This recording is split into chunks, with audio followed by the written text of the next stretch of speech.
Welcome to Wake Up. I'm Damon. He's Larry. You are a sports fan craving a better show, and that's exactly what we tend to bring to you. It's what we want to bring to you, and beginning next Monday, we'll be bringing it to you 3 days a week, Monday, Wednesdays, and Fridays. We'll be going around 8:30. Larry, we're going to have to start setting your alarm just to like 5 minutes earlier, and that way everything goes smoother and no one's calling you lazy. How are you, pal? Doing great. Happy Monday, February the 26th to everybody. Hope everybody's enjoying a Monday after a phenomenal weather weekend in the Bay Area, man. It was just absolutely glorious. Wasn't that great? I was over at the A's Fan Fest, put on by fans. I saw that. No support at all of the team. It was a beautiful day. Just a gorgeous day over in Oakland. Thousands of happy people, angry at their ownership, but very, very happy to be together. And it was a really nice day for the community. So I was in a good mood. I'm glad you were in a good weather, good mood, Larry. And we want to make sure Niners fans are going to be in a good mood. And for that, we need answers. And the answer is to this question: who is the next defensive coordinator? The search continues, or the announcement continues to be delayed, I guess, here, Larry. We've been all over the candidates. I think we've talked about them probably more than any other show out there. Who it might be, we both have that Bill Belichick pipe dream. We'll talk more about whether or not that is a pipe dream or not, or if this is coming from inside the house, if you will. From the wish list to the real list to the maybe not list, how are you feeling this is going to shake up? We both incorrectly predicted that we would have this answer by end of business on Friday, to the point where on Friday I thought, all right, if we're going to hear about it today, it's going to be like an unpopular choice. It's going to be Brandon Staley and it's going to be a Friday news dump. Didn't happen. It didn't happen, and I got to think that if they were going to hire from within, it would have already happened. Let me first shout out Pig in a Pickle, the title sponsor of the Krug Show, as well as Underdog Fantasy, Marin Auto Glass, and our two new sponsors, Sharp Corner Sports Cards and Collectibles and ValleyHillRoofing.net, just for the month of February. We thank them for joining us, and we'll have more on all of our sponsors, and of course the links are in the description. And Damon, why don't you shout out your incredible sponsors as well? Ike, get yourself a sandwich at Ike's. You'd be happy you got a sandwich at Ike's. They're freaking delicious. They're available all over the West Coast. Get the Damon Bruce. You're going to want a Damon Bruce. So there you go. Get yourself to Ike's, and that's all I got right now. And we will be having this show sponsored, of course. If you're interested, reach out to me or Larry. The amount of views will be in the millions. So incredible exposure. And we certainly love our sponsors who continue to support us. You, without sending a single dollar our way, can support us by just hitting like, subscribing to either channel. Whether you're watching on Larry's channel, please subscribe to Damon Bruce. If you're watching over here on the Plus, make sure you're subscribing to the Krug Show, and you won't miss a thing. As you were saying about I just coordinator. I just don't think it's going to be an internal hire. I mean, if you really had an internal guy you wanted to hire and it was the priority, you would have hired him by now. I do believe you don't run off a guy like Steve Wilkes while he's under contract after he had a top 10 defense in yards, top 5 in points allowed per game, and was, pretty damn good in the Super Bowl for the most part. You don't run that guy off to give it to somebody who has no credentials, just trying it for the first time, or is in-house and you could have named him last year the DC. To me, the only thing that makes sense here is the big name DC. Now, Gus Bradley, Jeff Ulbrich, Chris Kiffin, those names have been thrown out. Kiffin's not a big name. I was about to ask you, do you think Chris Kiffin is a big name? I actually, if he's the hire, Larry, I like it.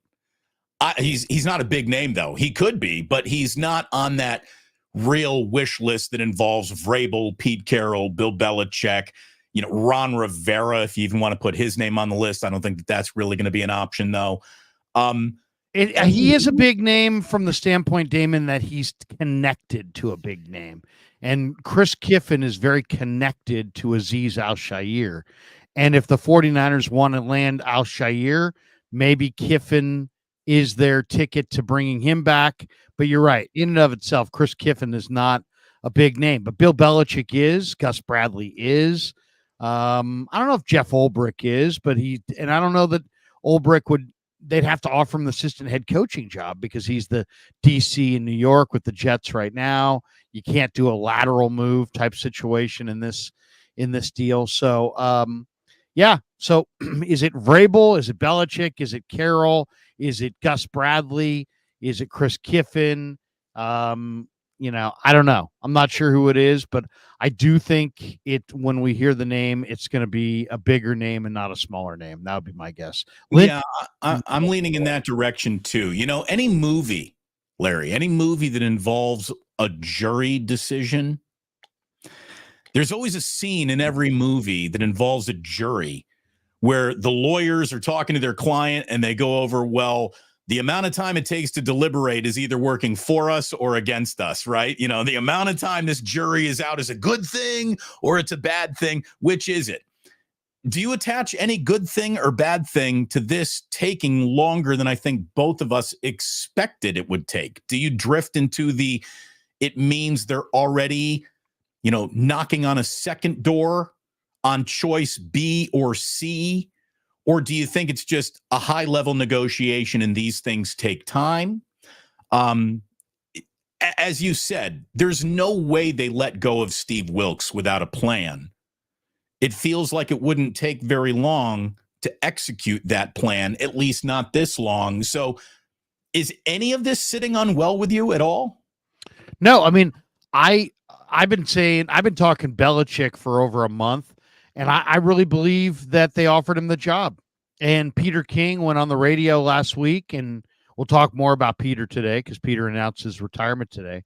But he went on the radio locally last week and said, I wouldn't be shocked if Kyle Shanahan offered the job to Bill Belichick. And then if you're going to offer a job, like this, that's beneath Bill Belichick to Bill Belichick, but when it's also beneath him and also the far and away the best football job he's going to get offered to him this offseason, I think that you got to give him some time to think it over. And that's why I really believe Mike Silver's reported that word around the league is that they've just talked internally. Yeah, because I don't think if you're going to offer the job, like I believe it's been offered to Bill Belichick, I don't think you offer it to anybody but him. And there is no other candidate. And if you want to, you don't bum rush him, you give him plenty of time. And also, this is probably a tricky financial negotiation because if I'm right and it's Belichick, he's going to get record-setting defensive coordinator money. So it is wild. It would absolutely be the biggest story in the NFL all week, outshining the combine itself. But I think the 49ers, I think it works, Damon. Why? Because of Bill's relationship with Eddie's ties to the team, the fact that this is the best job Bill could get. I think this is also a major check your ego moment at the door for both Kyle Shanahan and Bill Belichick, which is why I think it actually works, because I think they both have to check their ego at the door, and at this point, I think, there's a lot of people like, oh, Kyle Shanahan would never do that because then if they won the Super Bowl, it would be viewed as Belichick helped get him over the top. And all I would say to that is I think Kyle Shanahan at this point just wants to get over the top and does not care how it looks, who says what. There were an awful lot of people in 1994, 1995, Damon. You were around in the market at that time, working at Sports Byline over with me and the great Todd Herson. A lot of people said back in January and February of 1995, you know what? Nobody's ever going to look at this Niners Super Bowl the same because they had Dion. This will be the one they had to go get Dion to get him over the top. Well, here we are. It's 2024, and nobody says, well, the Niners have 4, and they've got that one with Dion. They say the Niners have 5. So nobody's going to remember, which ones you won with KD and which ones you didn't win with KD. No one's going to remember which ones you won with Dion and without Dion. Nobody's going to care which ones you won with Belichick and without over time. Maybe Nick Wright and a few talking heads in the present will highlight, that this is somehow disrespectful or, some kind, not a full achievement, but history will remember it as a full achievement. Shanahan's keenly aware of that. And so I really believe Kyle's at that point now where he doesn't care what it takes to get beyond Reed and Spagnuolo. And if it takes him and Bill to get by Reed and Spagnuolo, so be it. I said this over a month ago. I'll stay with it now. I think he's the hire. And it's just a matter of, does he want it? Will he take it? Does he view it? Does he want to ride off into the sunset and do nothing? Because those are his choices. Ride off into the sunset and do nothing, or be a defensive coordinator on one of the great teams in the league and on an iconic team. So I think it's going to get done. I think it's going to be a major story, but we'll see. We'll see. I do understand the people who push back in a big bad way, going, it's preposterous. It does seem preposterous. Well, Larry, I get it. He's the ultimate overqualified hire, right? I mean, he's the most totally overqualified defensive coordinator in the history of anyone taking that position, if he does take that position. But in a game of musical chairs, the man has nowhere to sit in terms of being a head coach anywhere in the NFL. There is zero chance he goes back to college. So now the question is, do you want to coach? Because if Bill Belichick was too old this year to get a head coaching job, a year older, a year removed from the league doesn't do him any favors. Are you a fan of Curb Your Enthusiasm? Do you ever watch the show? It's so funny you said that. I did a Curb Your Enthusiasm marathon on what, Friday night, or I guess it was Saturday night. Okay. Saturday night, I watched all of the very latest season 12 of Curb Your Enthusiasm. So yes, a couple of seasons ago, the plot was Larry was going to open his own coffee shop next to Mocha Joe's, right? And it's a spite store. My question is, Larry, how much does Bill Belichick want to open a spite store against the NFL? Because the old, nobody thinks I'm worth hiring as a head coach. All right, fuck you guys. I'm going to go join Kyle Shanahan. He's going to be the best offensive mind in the league. I'm going to be the best defensive mind in the league. You want to say that he can't win it on his own? He doesn't care anymore. You talk about how people were going to remember it. Forget about what everyone's going to remember. Here's what everyone knows. Kyle's lost 2 Super Bowls. He can't afford to go to a third and lose that one too. To bring to bear the very best team with the very best coaches is the job. You bring the full might of all NFL power to bear with this roster, that head coach, that defensive coordinator. Just think of Bill Belichick being the wartime consigliere that every 49er can walk up to and just get every drop of NFL knowledge from. The man is a walking, talking, living football historian, much less coach. There's no aspect of the league he isn't acutely aware of. And here's my pitch to Bill Belichick. Here's the elevator pitch, Larry. Are you ready? Lean over to Bill and just say, X's and O's, and it never snows. That's all you need to know, Bill. You don't have to deal with the media. You don't have to deal with Tom Curran. You don't have to deal with Boston up your ass. You don't have to deal with anyone asking you stupid questions with your monotone answers just being served to them, and they don't stop no matter how disinterested you seem. All of the things that you can't stand about football vanish instantly, and all the things that you love, X's and O's and relationships with players, are still there. To me, there's got to be a pile of money that is big enough to put that with all the other things that I just talked about in front of Bill to make him go, Yeah, you know what? I am going to open a spite store in Santa Clara and take it out on the NFL for not hiring me. And broken metronome, says Larry, saying Kyle has no ego. What the fuck has he been watching the past 7 or 8 years? I didn't say he had no ego. I said he's going to check his ego at the door. And Belichick's got an ego, and he's going to check his at the door. That's why it works, because both guys have, in theory, something to lose, right? Both guys are taking, Kyle is admitting that he needs help, and Belichick's admitting that he needs a top tier football job, and he doesn't have one. And that but it works because at both men's core is this, they claim to be all about football. And if it's all about football, I don't think Shanahan wants to get on the headsets in the middle of the Super Bowl. I don't think he wants to sit there and question, is this the right, when he's sitting there between series, does he want to sit there and go, is this the right coverage call on defense? He wants to be able to hand the keys to the defense to somebody else and say, hey, wait a second. You take these keys, you run with it. I want to have total trust. So that's where I think Belichick works. I really do. And the only thing is money. It's about money for Bill, because I shouldn't say that, but he made $25 million and Kyle's making like $14.5. I don't think the Niners are going to pay their defensive coordinator $25 million, but I do think they may offer him a 2-year, $25 million deal, with maybe most of it guaranteed in the first year. So he's like, hey, you know what? How about this? We'll offer you a $25 million 2-year deal, 20 in year 1, 5 in year 2. And you don't owe us anything if you want to ride off into the sunset.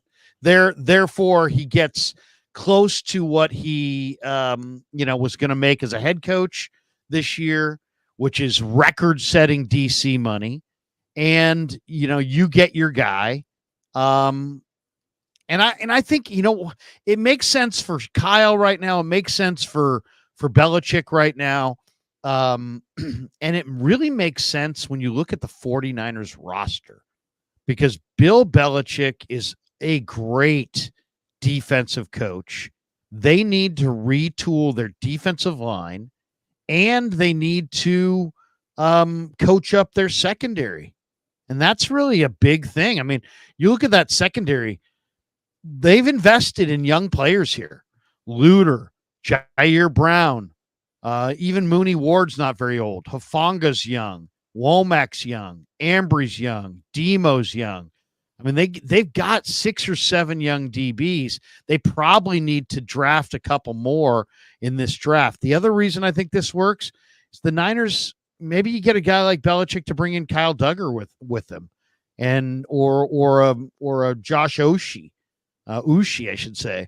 Both those guys are exactly what the Niners are looking for, that speed rusher opposite Bosa and kind of the leader of their secondary. And I think they're both Patriots who played for Bill, and he might be able to influence one of them to come with. So I know it's crazy talk. I know it's over the top. But you know what? I don't think it's all that crazy. And by the way, MF has this one, Damon.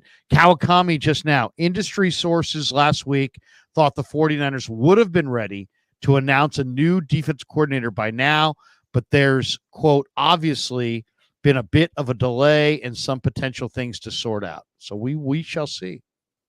All right. You can make that go away. We don't need to see MF's comment, but thank you very much. I think that the reason why it's not crazy, the reason why it's not insane is because Bill Belichick does not have another option. There is no professional head coaching or defensive coordinating position open anywhere else in this league. So the question is simply this: Bill, do you want to keep going? Do you want to keep coaching? Is this sport so intertwined in your veins, in your blood, that you need it to feel normal? Because you know it would feel abnormal Bill Belichick on a Sunday sitting on ESPN's NFL Live set, pretending to have a conversation that he gives a rip about actually having with anyone up there. That is abnormal. To me, I see Bill Belichick in a defensive coordinator position more normally than I see him just, hey, I'm another media guy. You know what I mean? Totally. I mean, he's not going to yuck it up on some panel. He's not going to, hey, Bill, make a great point about defense, but make it in 40 seconds because we've got to get a live shot with Jeff Darlington. No, he's just not, he's not doing that. I don't see him doing that. Kyle prides himself on being all football, that he's all football. And Belichick prides himself on being all football. And so in some ways, this is a challenge to both of them. Are you all football? If you're all football, then what do you care about who gets the credit? You just want to win. You just want to contribute to a winner. So I think there's a relationship there Kyle told me that before he watches Niner film, that he watches the Patriots. And I said, and this is a couple years ago, I said, because of Brady? And he's like, no, because of Belichick.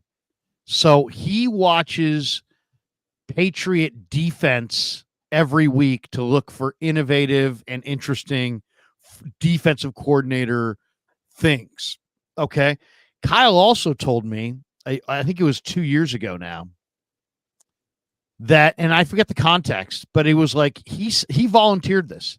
Hey, if I had a good defensive coordinator and Bill Belichick was available, I'd be smart to fire my good defensive coordinator and go hire Bill Belichick.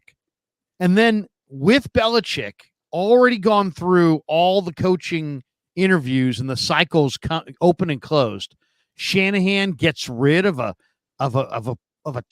defensive coordinator with experience late in the process without lots of options available, who has who is top 10 in total D and top 5 in points allowed. That's a major risk. You can't, if you run off Steve Wilks and you give the job to Daniel Bullocks, and Daniel Bullocks, who's never been a DC before, falls on his face, and you waste a season, that's almost a borderline fireable offense. So and I agree with JJ Rader here, and that's why I have it on the board. He says if Bill Belichick wanted to spite someone, it would be the Patriots and Kraft. Bill would wait 1 year to see if Robert Saleh gets fired and take the Jets head coaching job and beat the Patriots. Don't think he wouldn't jump to that job, and don't think the 49ers wouldn't allow him to jump to that job in a year. But the one thing, JJ, you got to remember, Bill Belichick has coached every single season in the NFL since 1975. 1975, the guy's coached every year in the league. That's my lifetime. Yeah. That is my entire lifetime. I was born in 1975. So that Damon's got kids that are 5. I mean, I was 5 the last time Bill Belichick did not coach in the NFL. So to me, the more dramatic thing is to be like, is Bill not going to coach in the NFL this year? That would be incredibly dramatic. I'll tell you what would be even more hurtful to the Patriots is if the Buffalo Bills come up short again and Bill Belichick were to take that job with Josh Allen. Now, all of a sudden, the Patriots are officially worried. Look, yeah. The thing, though, about Belichick is the man is 71 years old. And, he doesn't get younger this year by not coaching. And if Bill Belichick was just a little too old, out of style, or whatever, wanted too much power to the galactic loser Atlanta Falcons saying thanks but no thanks, I don't know if his head coaching prospects increase ever again. So this might be it for Bill. I mean, this really might be it. Look, sports are painful. When it's over, it's over. And it is sometimes painfully over. And so, again, does Bill Belichick want to open a spite store? Exact same scenario. Spite store certainly applies to Pete Carroll, who to come from Seattle to be the defensive coordinator of the 49ers would be an in-division kerfuffle, to say the least. the fact that he is from Marin, the fact that he has coached for the 49ers in the past, there is an awful lot of connection and tie there.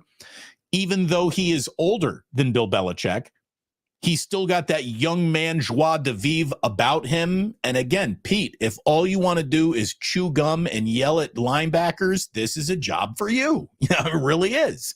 Do you think Pete Carroll would be interested? If not Belichick, would I raise you a Pete Carroll, or at that point, are you going for much younger blood of Vrabel or take a shot on Kiffin? I don't think Pete works as well. Why? Not that he doesn't know the defense. He knows the defense that they run maybe better, but he's got a really close relationship with John Schneider. He's got I don't think for Pete Carroll to jump to the Niners at this point is scorched earth. Right. Come on. I mean, that's scorched earth. And I think that ruins his relationship with John Schneider. I think it turns the one city that he wants to love him forever against him. I don't know. I think there's more to lose than there is to gain there for Pete. I also kind of think Pete's kind of really wants to be done. I don't know. Maybe I'm reading that wrong. I would say, to me, it's Belichick 1, Gus Bradley 2. That's how I would see it. Oh, the Niners. Hold on, I'm sorry, but Gus Bradley's name that kind of is coming out of nowhere, at least from you and I talking about it. What leads you to Gus Bradley? Because he has coached, under Saleh or with Saleh in this defense. He knows this defense. He's in Indy. I think he's been a head coach. I think I think he's the kind of guy that would give. I think he's more likely to come than Vrabel or Carroll. And I think you could make him the assistant head coach. Well, and again, when it comes to working in the secondary, I mean, he coached the Legion of Boom, so he knows quite a bit about that. By the way, speaking of Legion of Boom, what a disappointing story to hear about Richard Sherman, who catches a DUI, which in the age of Uber is just 1,000,000,000% unacceptable. For someone who is so clearly smart, how can he be so stupid? What a disappointment for Richard Sherman. Well, it's just, I the one thing I always hated was people who used our platform to point out people who step in shit. It's a problem it's a societal issue. And I agree with everything you said as far as there's no real excuses. And it's just, but I don't like using my platform to be like, this person screwed up. Aren't I better than them? This person screwed up. Aren't I better than them? I'm not saying you're doing that, but there's a lot of people that do that kind of radio and do that kind of media where it's like, this person stepped in S and this is their worst moment ever. Let's do a segment on it and really bury him. When there is no other side to it. Ever. His worst moment is another well-documented moment that involved alcohol and mistakes being made. This is his, second suspected DUI? Again, you're not allowed one of those. You're certainly not allowed two of those. And in an age of Uber, dude, get your shit together. And this isn't about. I agree. This isn't about. No, being I know, but it's like I guess here's the thing. What a disappointment, because I really like Richard Sherman. I think that this guy could be. If he wanted to take that coaching path, he could be an incredible teacher of the game. What a guy! What a disappointment.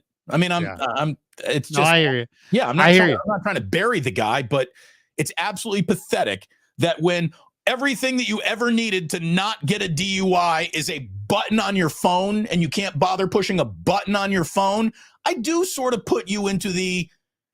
Go fuck yourself lane. I mean, I really do. Like, it's inexcusable.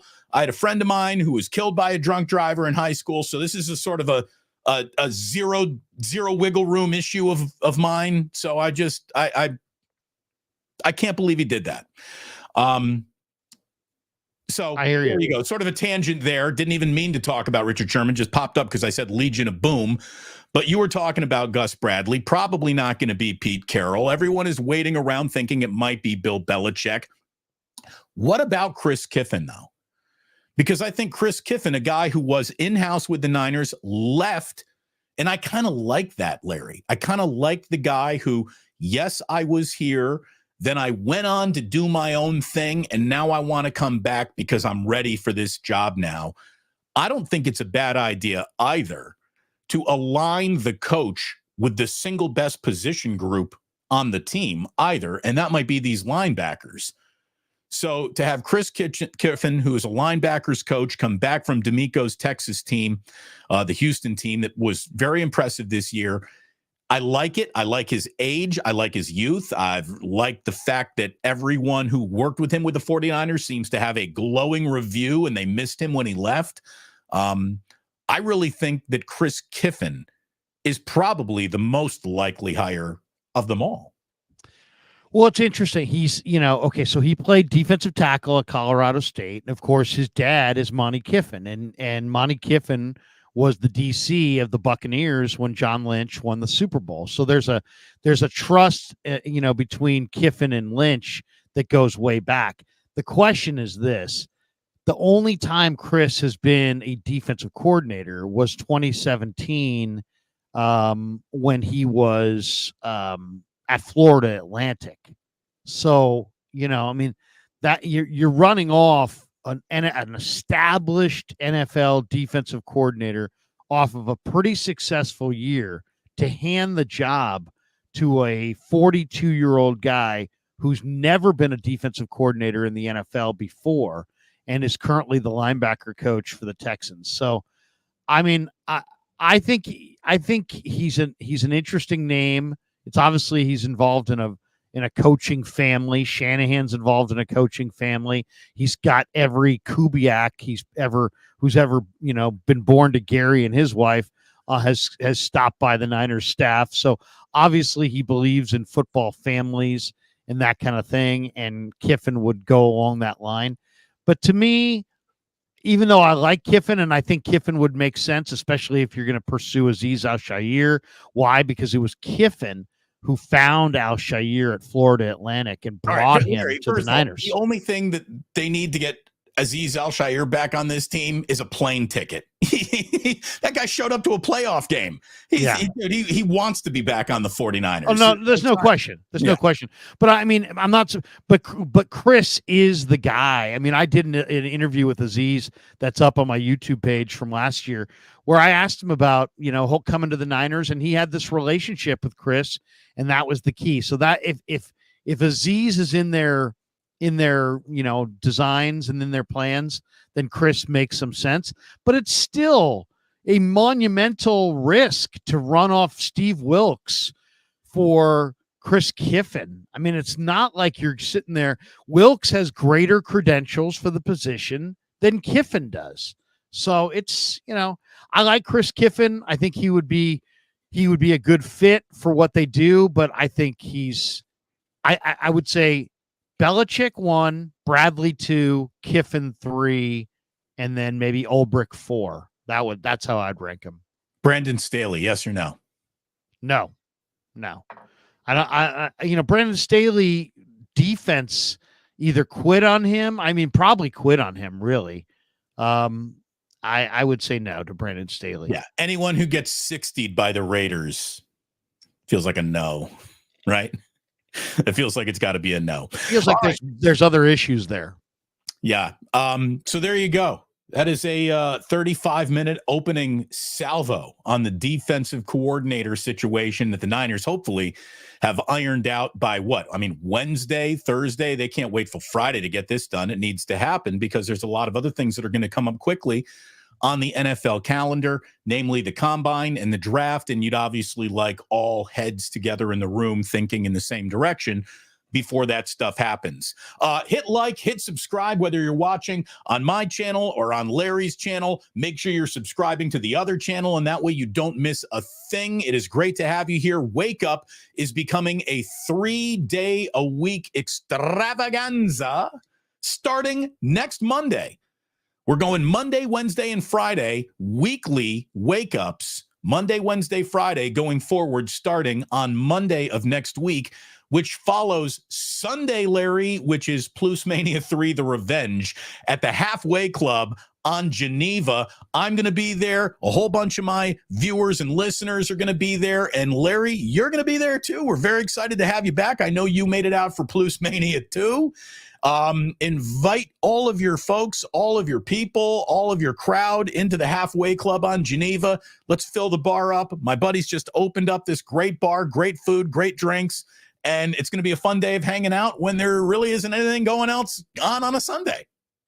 We can sit there and watch the combine together. Ooh, just sit around and try. I'll tell you what's amazing about the combine. You give me about 5, 10, 40 times, I can condition myself to hit. I don't even need a stopwatch, Larry. I'll tell you what the difference between a 4.39 and a 4.1. Like I get good at actually guessing what that 40 time was. Seriously, I mean, I got to stop watching men run around in underpants. What am I doing?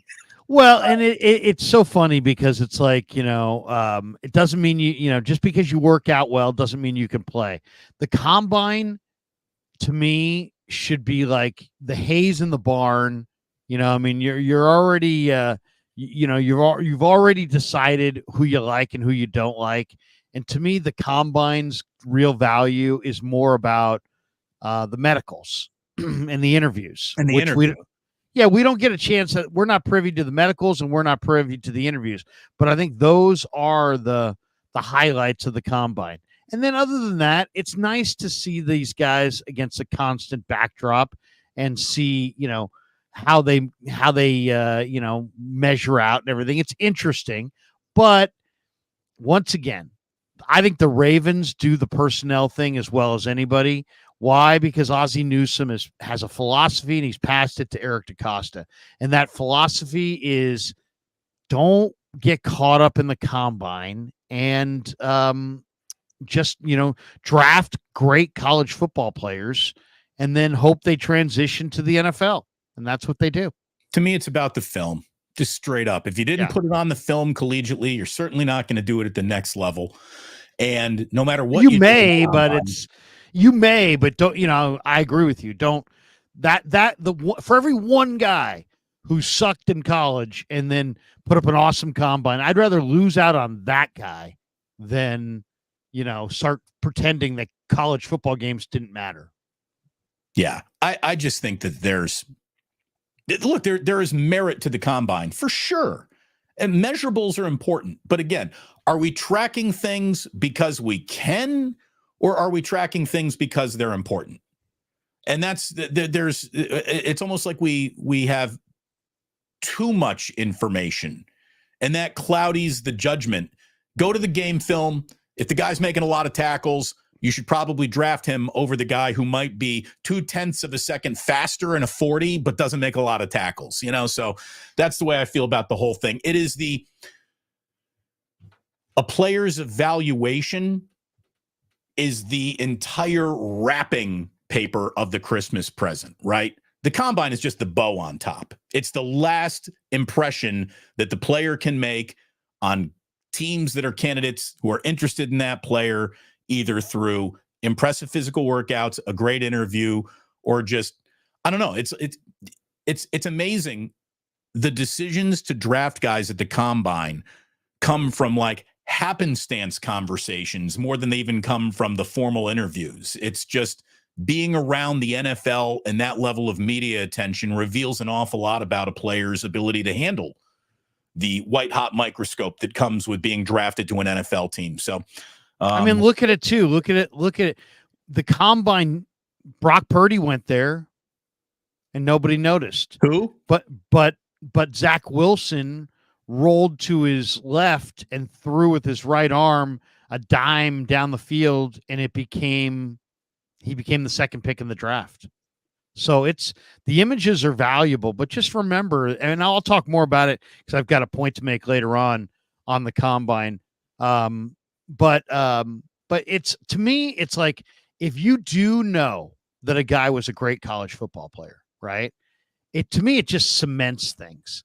So I'm looking for the great college football player who's also great at the combine. So that's the intersection that I want. I'm not looking for guys who couldn't play who are great at the combine. But if you were great in college football and then you go to the combine and light it up, that just cements your spot on my board. You know what I mean? That's, to me, because that's what the NFL is. The NFL is about next level athletes. And there's guys who are good in college football that aren't good enough athletes to be great in the NFL. If you can find the great college football player who goes to Indy and has a great workout, draft that guy. When you can wed collegiate production with elite athleticism, that's when you draft those guys. That's what you're looking for. That is like Aldon Smith was a perfect example. He was great at Missouri, very, very productive, went to the combine, looked awesome. Draft him. Now, obviously he had problems off the field and it derailed his career. So maybe the interviews at the combine, maybe should have been looked at closer there. But if you can find a great player who's also a great athlete, man, that's who you want to draft. So you wanted to bring up 3 things needed for the 49ers to run this back. And run this back is winning the Super Bowl next year. I mean, right. That's where the 49ers are now. There's no more NFC. Your season starts in the NFC title game. No, bullshit. Your season begins with the grand marshal of the Super Bowl parade coming up Market Street. Like, that is now the only acceptable outcome for the 49ers in the 2024 NFL season. So how does that happen? How's that happen, Larry? You said you got 3 things that need to happen for the Niners to have any chance to run this back. What are they? Okay, and this is not in any order. These are just 3 things, no particular order. 1, they have to find, whether it be free agency or the draft, that rusher opposite Nick Bosa. Okay, I think Armstead's coming back. Hargrave didn't have a great first year, but he'll be back. Bosa will be back. But the Niners have 6 free agents along their defensive line, and they don't really have an answer for who's the opposite guy opposite Bosa. They're looking for their D4. They're looking for that guy who it wasn't Chase Young. It wasn't Randy Gregory. Hasn't been Drake Jackson yet. Cleveland Farrell's not that guy. I mean, they need to find a big-time pass rusher opposite Nick Bosa. And that's absolutely essential. Got to have that player. Number 2, you got to have is they lost DJ Jones in free agency in 2022, and they have never had that absolute plugger in the middle. They got to have that player. And Ridgeway was okay, and they've had some guy Kinlaw they've tried, and they need that run stuffing defensive tackle. Got to have it. Absolutely got to have it. They weren't good enough against the run. They got moved in short yardage. They've got to find DJ Jones 2.0. And number 3, it's the right side of that offensive line. No more fooling around, folks. As far as I'm concerned, you got a 5-man offensive line. I've watched all the film. Trent Williams is fine at left tackle for another year, maybe 2. Aaron Banks is the answer at left guard. Brendel's not the answer at center. Burford and Feliciano are not the answer at right guard. And Colton McKivitz is not the answer at right tackle. So you need to redo your offensive line with bigger, stronger, more dominant offensive linemen. I've studied a bunch of them. I've got some great ideas as far as how I would go forward with that. But it's the center, the right guard, and the right tackle need to be redone on the 49er offensive line. Now, they need to, find an extension for Aiyuk. They need to find a linebacker to run with Warner. They need to find maybe one more corner, one more safety, maybe one more speed element, receiver or running back, maybe a replacement for Juice. And they have other needs. But the absolute offseason has to include a number 1 rusher opposite Bosa, a run-stuffing defensive tackle of note and a new right side of your offensive line. What do you think about Graham Barton, the kid from Duke? I really like him a lot, but I also wouldn't draft him in the first round because I think he's probably going to be a right guard. He's going to be a guard or a right tackle. I don't think he has left tackle footwork. So I think Graham Barton is potentially a left tackle down the road, but I think he's a mid-second round pick, and I wouldn't take him in the first round. But I do like him because he's versatile, he's smart, he's tough, he can play all 5 spots on the line, but I just don't think that you can play him at left tackle, and that's where you draft in the first round, left tackles. What about the center from Oregon who seems to be flying up an awful lot of people's charts? And you talk about center too. Here's the thing: you're not going to have the pick of the litter with the 32nd pick in the first round, so you're going to need a little fall to you. Somebody doesn't like the value there, so you end up getting it later in the draft, and maybe that's center. Yeah, I mean, the guy you're talking about is the guy's name's like Jackson Powers something. Yes, yeah, something like that. It sounds like an action figure. Yeah, and he's a good player. I mean, he's and I listened to a podcast the other day from Dane Brugler, and Brugler feels like he's Jackson Powers Johnson is his name. He's the number 1 center. He's probably going to go in the first round. I actually think center is the spot that they're best set at because I think they might be able to get by moving McKivitz to center. They might be able to get by starting Nick Sakel, who's Brock Purdy's roommate, at center. They've got a couple of different options at center, but Zach Frazier is a guy that I really like a lot. He played for West Virginia, same school that produced Colton McKivitz, 6'3", 310-pound center. I like him. I just think they need to get a little stronger at the point. I mean, they paid Brendel too much money. He's a good guy. He's a smart guy. They paid him based on this Pro Bowl alternate status. And I think that they paid him too much money, and the bigger nose guards, the DJ Readers of the world, just own Jake Brendel, and that's why they don't get any push up in the A gaps in the run game. So the Niners, I think, need a little bit more heft at center. Brendel's more like 285, and I think I'd be looking for somebody in that 315 range. I'm surprised that in your list of 3 things that needed to happen, we didn't hear Dre Greenlaw's name, because to me, Dre Greenlaw coming back is going to be part and parcel of whatever this defense looks like, no matter who ends up coaching it. The good news that came out last week was that Dre Greenlaw's surgery on his ruptured Achilles went very, very well. There's even talk of him being back by week 1 of next week, which is an incredibly aggressive timeline for him to return by. But again, Aaron Rodgers was feeling frisky about a return this year, and he's 40. The good news for Dre Greenlaw is he's only 26 years old. He turns 27 in May, so he's very much a young man, and young men recover better and quicker than older men. The Achilles is nothing to just roll your eyes at. That is a big injury. That could be a career-altering injury and has been many times, but they've gotten better at it. Ask Kevin Durant, ask Klay Thompson. Their Achilles obviously, used to be that's it for your career injury. Both those guys are still playing. Obviously, football's a little different than basketball, but at least 6 months of recovery, and 6 months from now would be right around when the year starts again for the 49ers. So a lot of good news on the Dre Greenlaw front. And Larry, that's officially good for 49ers business. Yeah. I mean, this guy he's the heart and soul of the team. I mean, I want this guy back. I don't care if he's ready in week 1, week 2, week 5, week 10.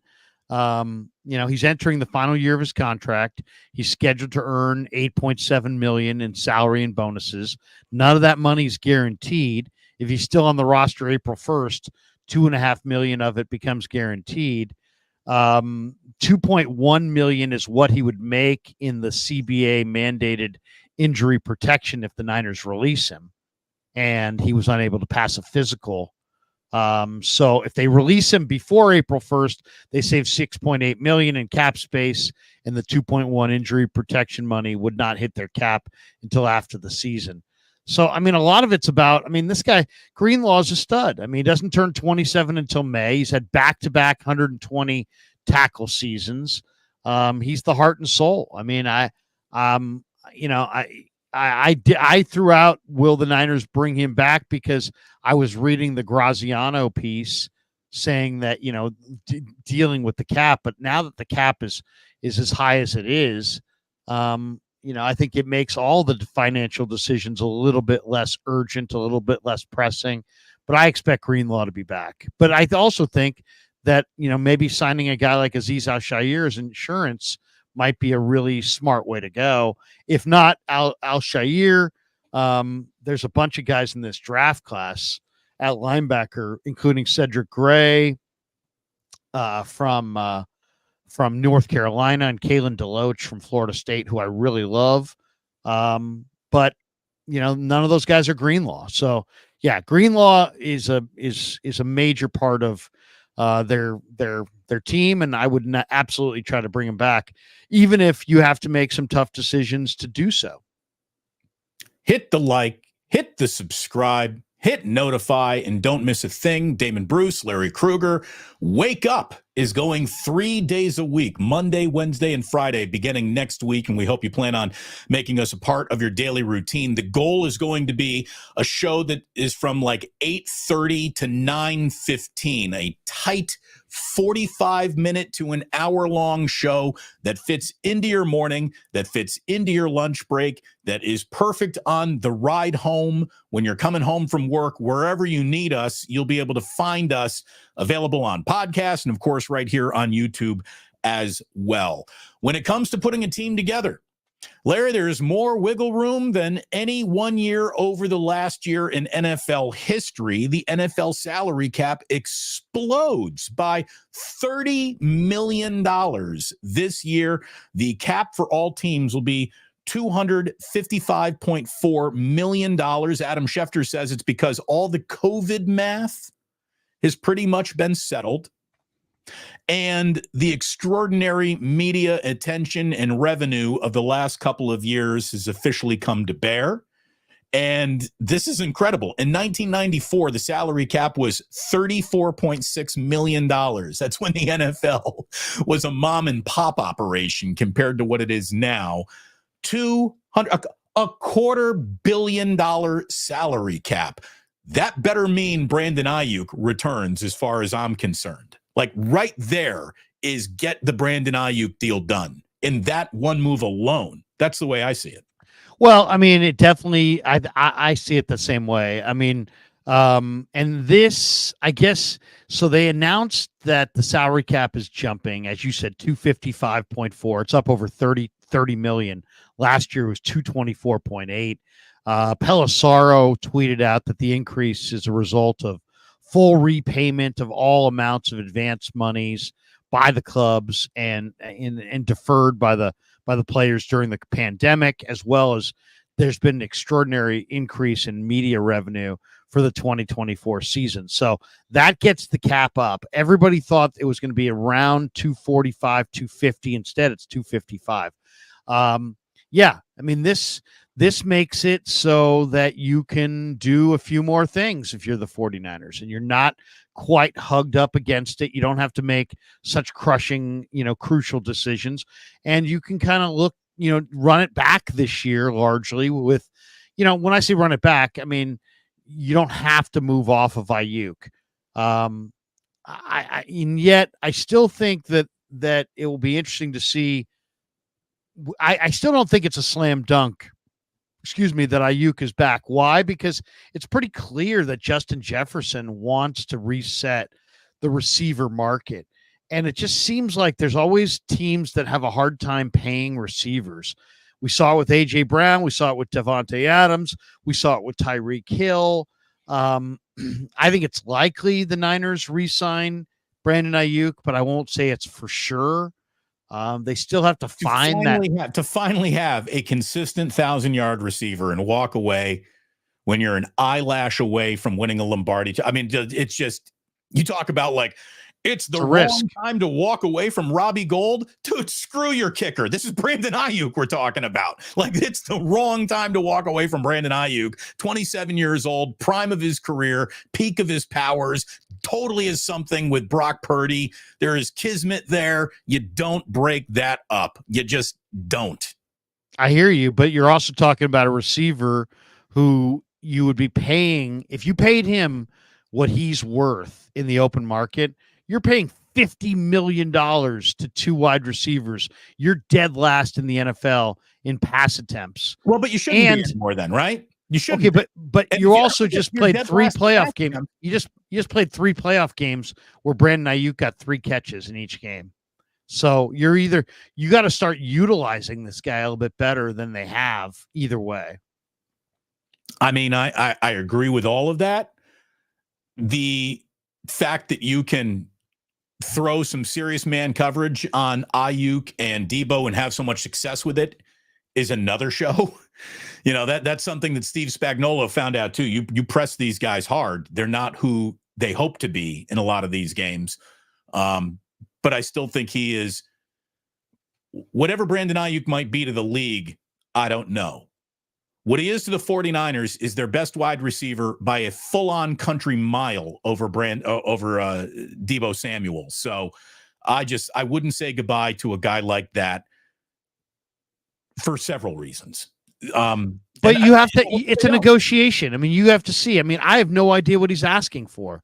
If he wants, I mean, you never know. I mean, there's talk that Justin Jefferson wants to redefine the wide receiver market. What if he redefines it at $35 million? And what if Aiyuk says, I want $35 million a year? I'd be like, you ain't Justin Jefferson, kid, so calm down. You're not Tyreek Hill. You're really, really good for who you are, but you ain't quite them. So let's get back to reality here and talk about how we can make this work for you with guaranteed dollars that make everybody walk away happy when it's all said and done.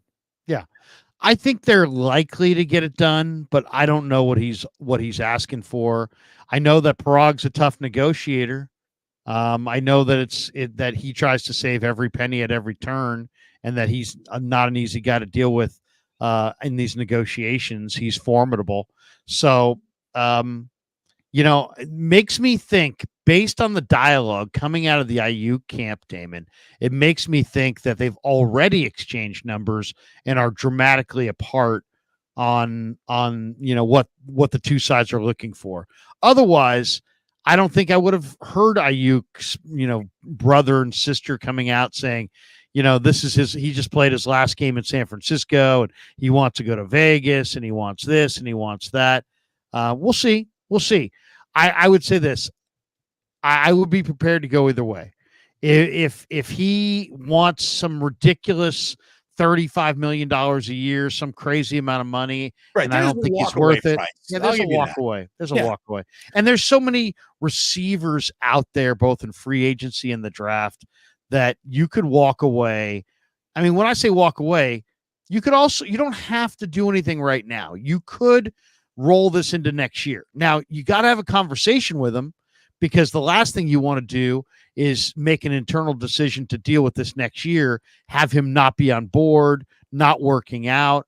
But I'm not in a rush to move off of Aiyuk either, because you could make an argument that Aiyuk has the best relationship on field chemistry, if you will, with Purdy than any of the other receivers. So, I think you absolutely want to get it done. But if he gets crazy, I bet you could probably get a mid-first round pick and then some for him, and that might be the route they go if things get crazy. I just know that it's hard being a wide receiver for Kyle Shanahan. Brandon Aiyuk has finally mastered this very hard task, and not only would Brandon Aiyuk's absence hurt the passing game, I think it greatly affects the running game as well. So I really do hope that they can bring him back. And again, with the salary cap increasing to $255 million, I hope that they can get it done. There's two things about that number that bother me, Larry. Number one, that the NFL has had internal layoffs Like, how are you growing the cap by $30 million a team and laying people off internally? That is corporate greed at its most savage, disgusting level that bothers me to no end. Secondly, if you're going to go to 255 million, just go to 260 and grow the game day roster to 60 players. A couple of $1 million, Larry, is exactly how you take care of the back end of your roster. That's all you need. We're talking $500,000 a year players at the very back end of your roster. And to me, little more continuity, larger rosters, more guys practicing. For now, a season that includes one more game than it probably even needs or should. We all know that the NFL is never going to give back that game. As a matter of fact, how many years will it be? Another media deal before they even ask for another one. To me, consistency and continuity would be so thoroughly addressed if they would just grow the roster to 60. Football would be better. Better football means more people watching. Rinse, wash, repeat. This is how you make more money in the long run with a better product. I'll go beyond that. I'm a believer that the NFL brand is so strong right now that they are leaving huge money on the table. Football needs to be year round. And you can't play football year round with one team of guys. And yet the structure and the marketing and everything that you have in place, I think someday we're going to look back at 2024 and be like, remember those cute old days where the Super Bowl would happen and then there was that off-season thing and then there was no football and we watched other sports. Oh yeah. Oh, those days are gone. I really think that football's minor leagues would outdraw baseball's major leagues. Well, football's already does, right? Football's spring league would beat spring sports. Football, if it was tied to the NFL. And what they ought to do is grow the game by even more than that as far as the rosters. And then have an off-season minor league, spring league that's like, whatever, 6-10 weeks long, whatever it is, and have a spring league with a total proving ground for the Trey Lances of the world, for the coaches, for all the different people that they want to give reps to. The young announcers, the young coaches, the young executives, the young players, the developmental league. You want a G League. You want an NFL G League. I want NFL Europe in America. And what I want is I want the Niners minor league team wearing the Niners colors to play the Raiders minor league team wearing the Raiders colors in the spring with players that those teams own. And that right there would outdraw San Francisco Giants baseball. It would outdraw NBA playoff basketball. It would outdraw the NCAA tournament. Well, hold on. The tournament's still a big deal. I don't know if you're outdrawing that, but you would outdraw it locally. I'm talking about locally. I'm Okay. not, nationally, you're right. But I'm saying football's so big. There are people like I'm a football fan, but I'm a basketball fan. And I'm a baseball fan, and I watch other sports when the football's over, I watch baseball and then I watch NBA. But I'm becoming more of the exception, not the rule. Now there's lots and lots and lots of people who, give you an example. I put out a question to my audience this week. I said, hey, would you guys, I've got sponsor money. Would you like me to get on the road and go to spring training and cover Giants baseball? Or would you like me to hunker down in my studio here in Walnut Creek and cover the combine and cover the combine and free agency in the NFL? I'm guessing you're told that cover the combine around 80 to 90%. Yeah. Yeah. Because people would rather There's more passion for 49er offseason than there is for Warriors. Will they or won't they make the playoffs in season? There's more passion for 49er offseason than, wow, the Giants, the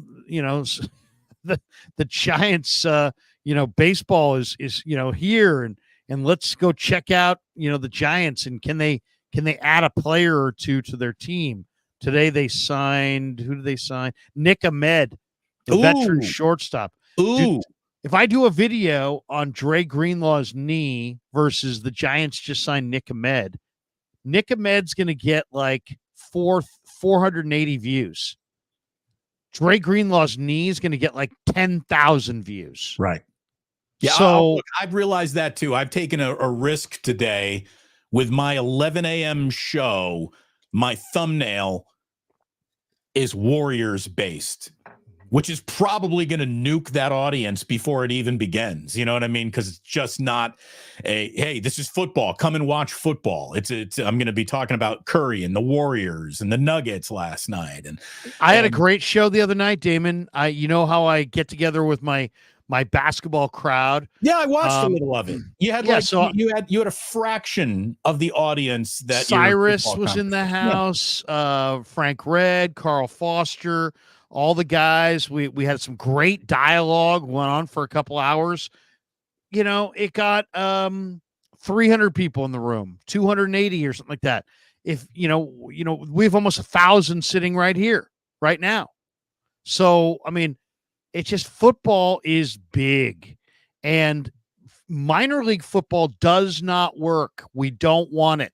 We don't want NFL Europe. We don't want the USFL. We don't want the Arena League. We don't want Arena League 2. We don't want the XFL. We don't want it. What we do want is the 49ers and the Chargers and the Patriots and the Rams and the Raiders. And if you just put secondary football, but with the uniforms and the connections to actual NFL teams, the NFL audience will watch it the way they watch the draft. The biggest growing sporting event in the country is the NFL draft. The combine sets records for audience every single time. The NFL pie, there's nothing, it's undeniably growing, and there's nothing that slows down that growth. If you took minor league football but attached it to the branding of NFL teams, we would watch it. Totally. And we would watch it in big number. And M. Patel says 93 of the top 100 shows on television are the NFL. Yeah. Well, 94. So what are we doing? We're blowing. The NFL's blowing it. They're blowing it right now, all because they think, well, you know what? It would take money, and then there would be some liability, and we'd have to grow this and that. Dude, there'd be an entire second league. You'd commandeer sports year round. I think that there's an awful lot of merit to what you're saying. Let me just devil's advocate you for a little bit. Sure. Because I think it was Cindy Crawford who famously said, yeah, I was the most popular model in the history of the world until I was on too many magazine covers. In other words, the only thing that stopped the Cindy Crawford train was her own overexposure. If you're asking me what is the too big to fail aspect of the NFL, the first rule of show business is leave them wanting more. And I do think that NFL does well with an offseason that leaves people just rabid for it by the time August rolls around again. And I do think there is something to absence making the heart grow fonder and leave them wanting more. And we cover elements of the offseason with a microscope that no one could have ever predicted.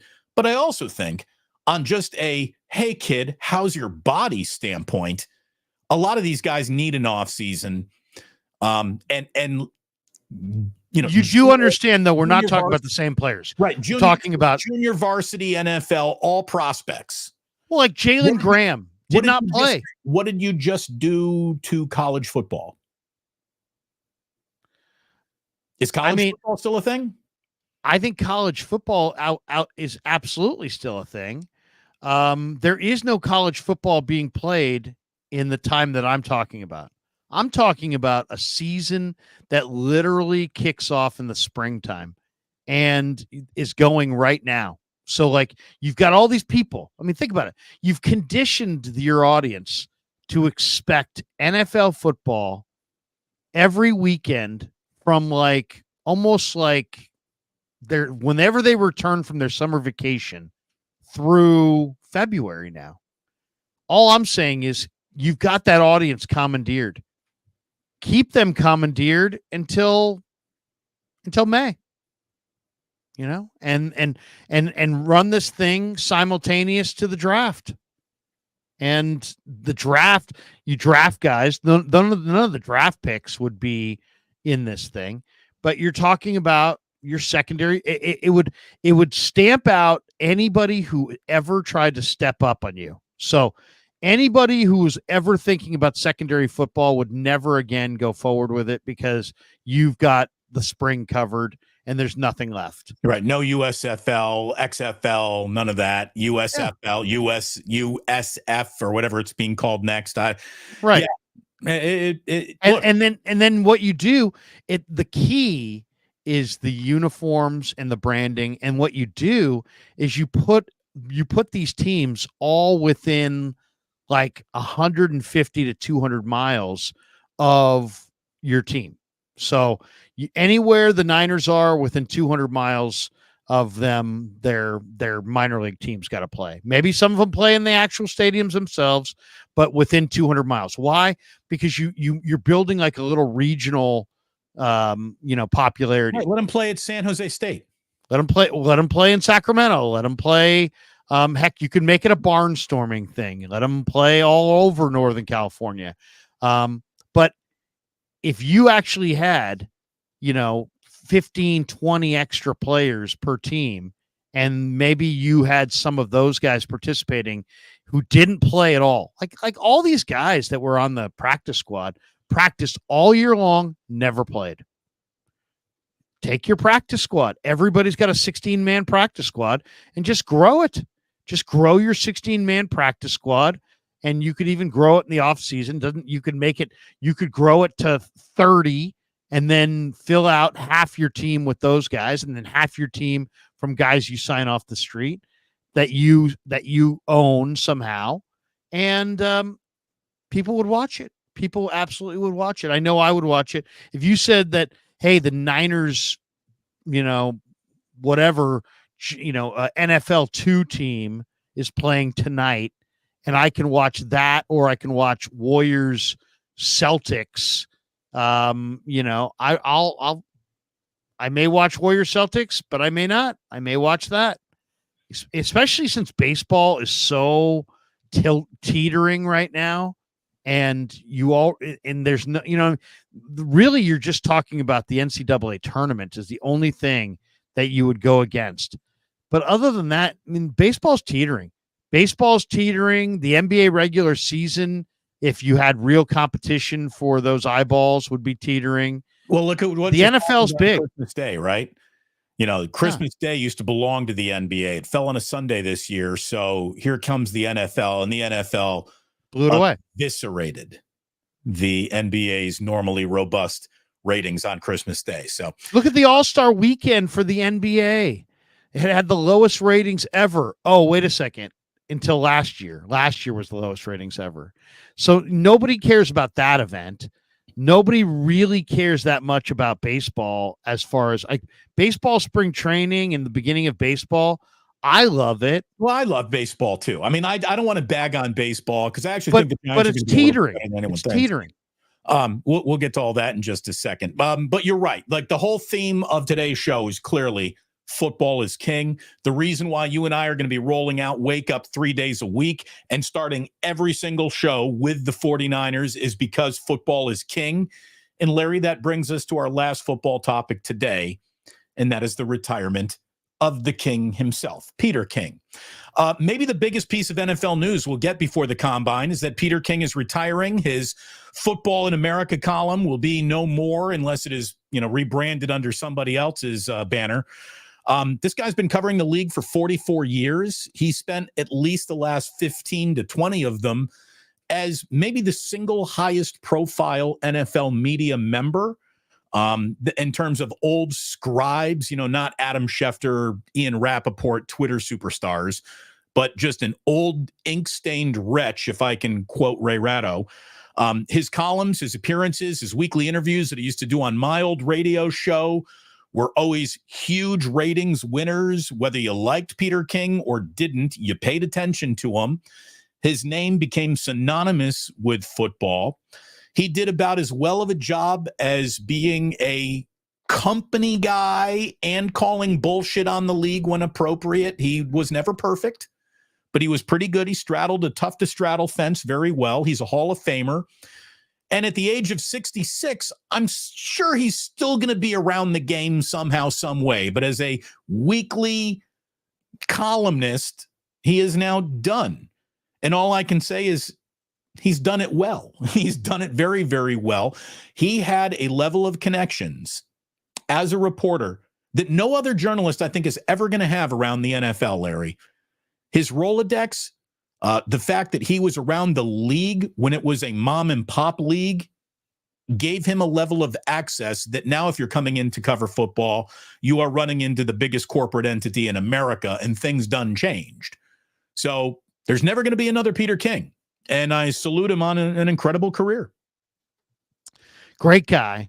Has great enthusiasm, natural enthusiasm. And I would say to any young person observing this, trying to make sense of why was this guy so popular? Because he had optimism, yet he's nobody's fool. He had intellectual curiosity, and he had a thirst to know more. And that's really what it's about. I mean, as he thirsted to know more about the game, he shared it with the rest of us. He didn't just, I'm going to sit down with Kyle Shanahan and I'm going to go, be in the Niner war room. I'm going to tell you what I gleaned from being in there. And the guy's awesome. He's 66 at this point. He worked at the Cincinnati Enquirer. He later worked really young, by the way. 66 is young, man. I'll be 66 in a little while. Well, here's the thing. Of a while, but the average lifespan is what, 72, 77, something like that, somewhere in there. That. It actually got worse in the last few years. So let's just say he's got 10 more years on the planet. I mean, he may have 40 more years on the planet. You know what I mean? There are people that live past 100. But let's just say he's like everybody else and he lives to 76. Do you want to? I mean, I know there's the old saying is, hey, if you stop, working, you're just like kind of waiting to die. And I know, but I mean, if you really have a full, rich life and you have children and you have grandchildren, I don't know. I mean, I'm I'm 54, and it's like, I think if I did this for 10 more years and I was 64 and I was lucky enough to make it to 64, I would want to spend the last 10 years just enjoying the back nine, playing a little golf, playing with my kids. Hey, Damon and his wife want to get together, and their kids just got back from college, and man, let's go have a few beers over at Damon's house.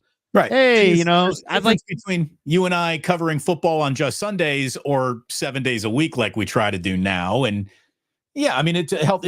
So Peter King wrapped up with this, Larry. I think that this is a very powerful paragraph, and it speaks to everything that you were just talking about. And I'm sure you agree with this and have made choices that this will resonate with you, and it certainly is resonating with me. Quote from Peter King in his goodbye column.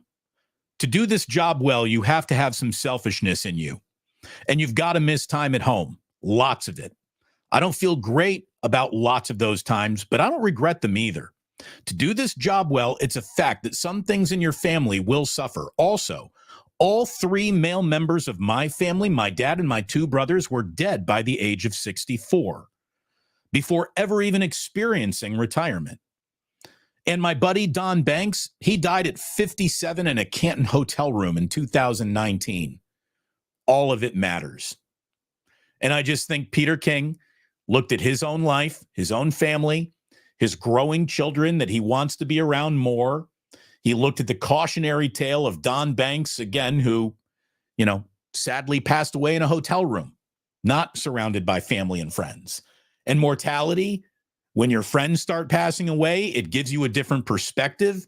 And even though Peter probably had 4 or 5 really good more years in him, he just said enough is enough is enough is enough. And that's a choice everyone has to make. I also think that, and then I don't know Peter, I haven't talked to Peter, but I've interviewed Peter, but I haven't talked to him off the air about any of this. But he recently overcame double pneumonia, and people die from pneumonia. And maybe he, the overcoming double pneumonia, it's a young man's game, man. You're getting on flights, you're getting off flights, you're going from this climate to that climate. It's difficult. I'm sure he can observe from being at home, but as he said, to really cover it well, you got to be on the road. And, I'll give you an example. I went to Vegas for the Super Bowl because I wanted to cover it, but I also made sure I got the hell out of there, and I got to sit on the couch next to my 14-year-old and 17-year-old on Super Bowl Sunday and be able to share it with them. And no offense, I enjoyed sitting next to you in New Orleans for the Niners and the Ravens, but you know what? Now that I'm 54 and I've got, a couple kids that are almost out of the house, it makes me kind of cherish the time that I still have left with the ones that are still in the house. And so I totally understand where he's coming from. But I really think maybe the double pneumonia that he had recently kind of maybe changed his thinking, because he seems like a lifer. But, man, when you're sitting in that spot where you're like, man, this could be life and death, it makes you wonder, how many things would you do, and how, it's about quality of life. And I'll tell you what also is going on there that helps make this a choice for Peter. He cashed out. He was making an awful lot of money. The amount of money that 95.7 The Game was paying him for his weekly appearances was an awful lot of money just for making a half an hour long phone call once a week. He was making tens of thousands of dollars on just 95.7 The Game. So what's he making by hopping on Cowherd? What's he making by going on NFL Network? What's he making by going on NFL.com, TV, Sports Illustrated, all these things, Football Night in America? He made millions upon millions of dollars. And I'm going to tell you right now, after my millions upon millions of dollars, it's going to be peace. We're going to do it my way from here on out. So good for him. Good for him. The guy's just very good at what he did. Universal respect was pretty much given to him, and he will be missed. He was a great storyteller. Like you said, he had a passion for the game that he shared. He never stopped loving the game. Again, I'm not trying to bag on Ray at all. And Peter King loved Ray Ratto and vice versa. And Ray doesn't even like a lot of people. But Ray, at the end, you could tell he fucking hates sports. Ray is just had it with everything. He's cynical as hell. Nothing is here for just fun. He hated it all. I could feel it sitting across from him every day, how much he hated sports. Peter King is not that guy, cut from a different cloth. So he will be missed for sure. Finally, last football topic of the show today here, Larry. Again, our tight 45 minutes has already grown to something much bigger than that. I knew it would. Did you see the Cam Newton video? Like 4 dudes trying to jump Cam Newton. Let me tell you, and when we were in Las Vegas together, I was at the Club Shay Shay party, and I walked past Cam Newton as he was walking in. On the list of guys to not fuck with, Cam Newton better be in your top 10. He's approximately the size of a door frame. He is gargantuan. You have they didn't just give this guy an MVP. He earned, he is a monster. And he had 4 dudes bouncing off him. All the meanwhile, he's wearing like a Hogwarts hat and it doesn't even move off of his head. Dudes are bouncing off. I don't know what happened, what caused it, what the deal is, but a group of 4 dudes tried to rush Cam Newton, and he basically threw them off like a professional wrestler in a battle royale. It was unbelievable. Yeah, I mean, good for Cam, I guess. I don't know. I did see the video of it. Where was that? It was a 7-on-7 tournament in Atlanta. And apparently one of the teams is who jumped Cam Newton.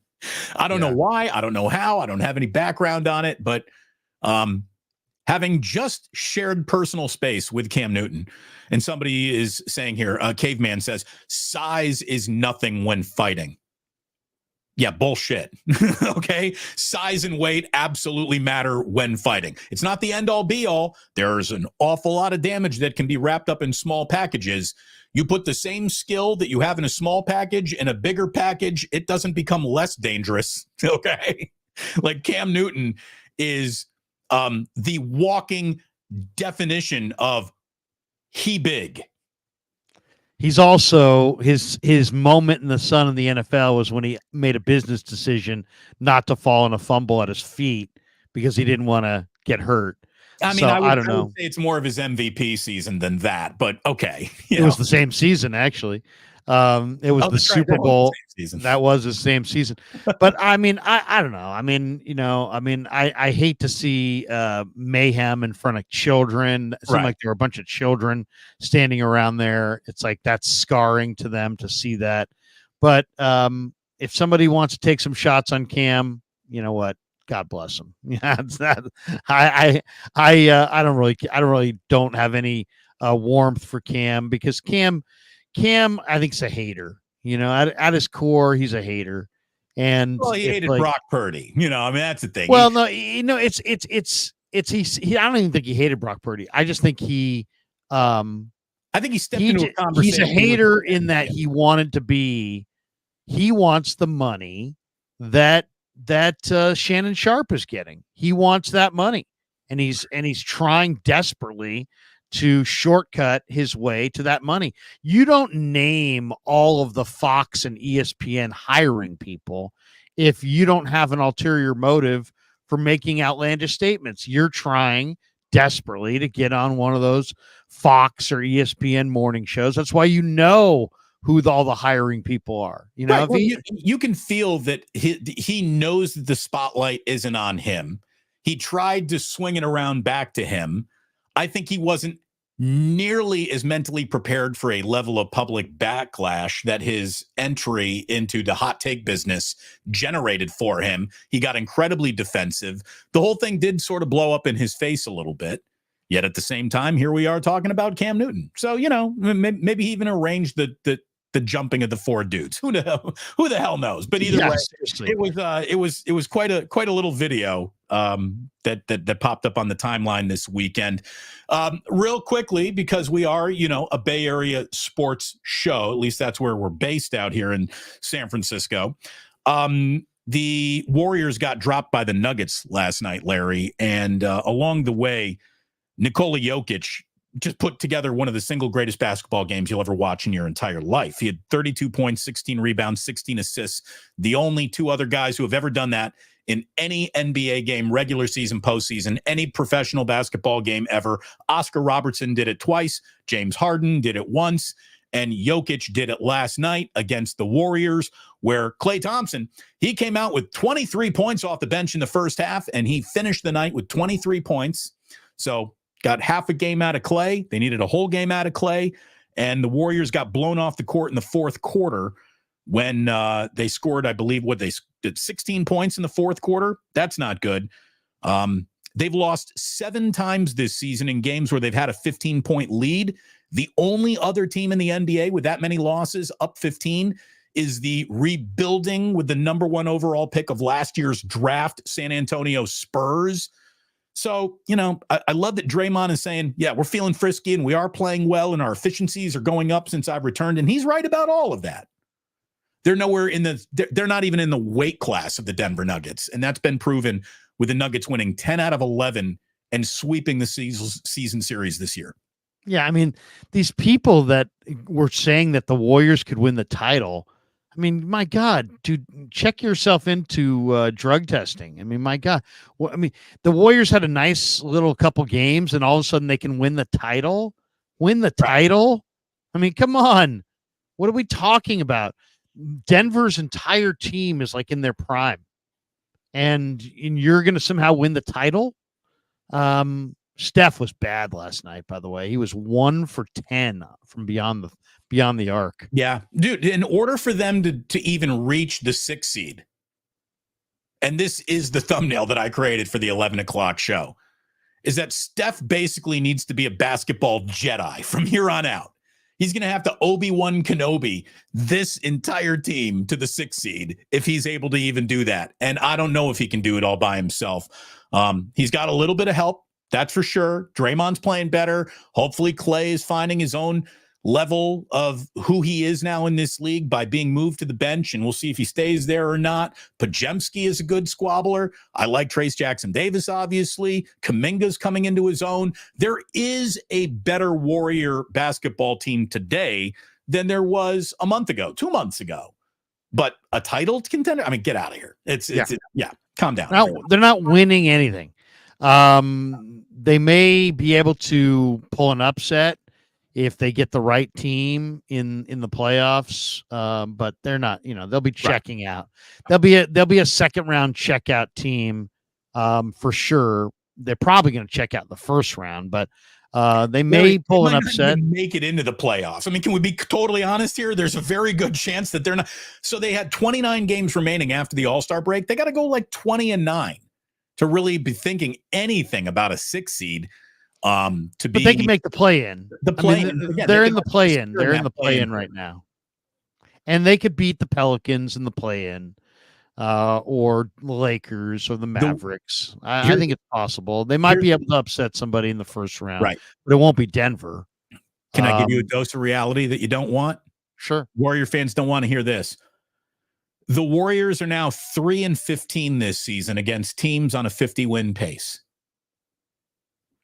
So, teams on a 50-win pace, those are the contenders.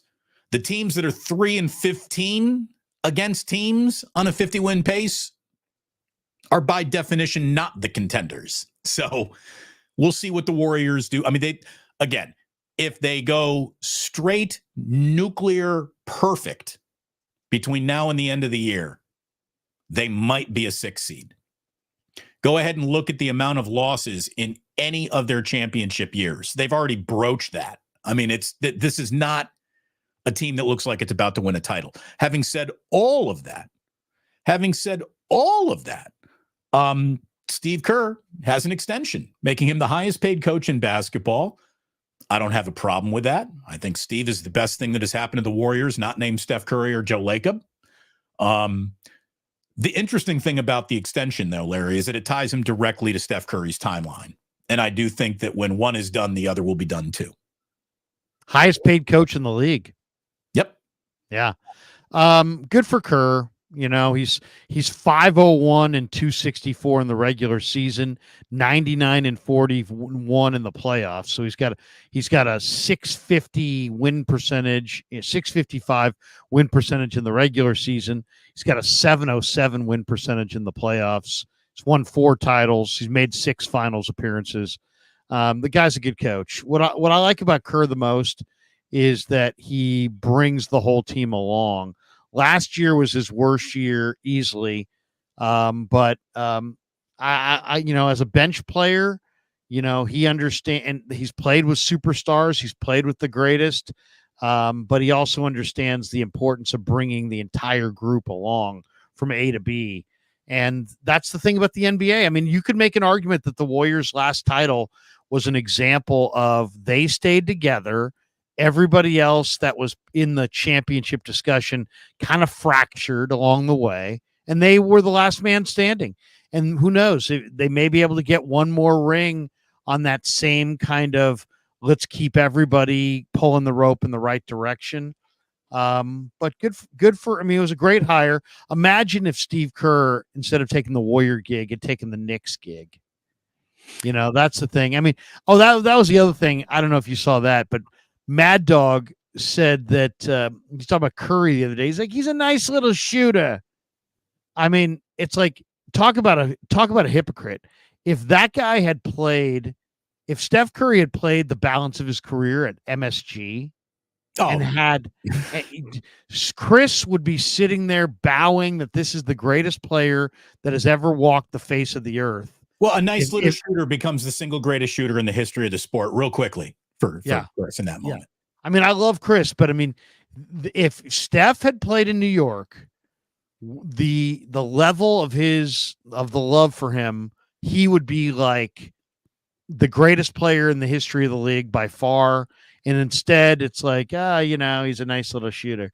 So it's just kind of, to me, I laughed at that. But yeah, good for Kerr. Good for Kerr. And the people that think that there are people out there, and I know them. There's some in the media, some who feel like Kerr's overrated.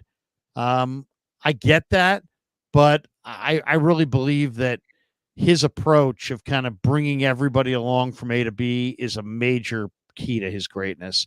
And also I think he's also having a chance to coach a very, very special group of players. And I think he understands it. He understands where he's at. Good for him. I'm happy for him. I will say this though. Joe Lacob is an interesting guy, and I'm not there are people that want to say that he's the greatest owner in the history of Bay Area sports. I'm not ready to go there yet. I got to see where it goes from here, because his fascination with trading for LeBron and his we're never going to take a step back approach to winning, I just don't think is very realistic. I mean, I hated the idea of bringing in LeBron. Two, Joe just seems so, I don't know. He's weird. It's like he's obsessed with winning, but then he also wants to go to he's also kind of has this soft side where he wants to go to the finish line with Clay and Draymond and Steph. And it's like, I don't, which is it?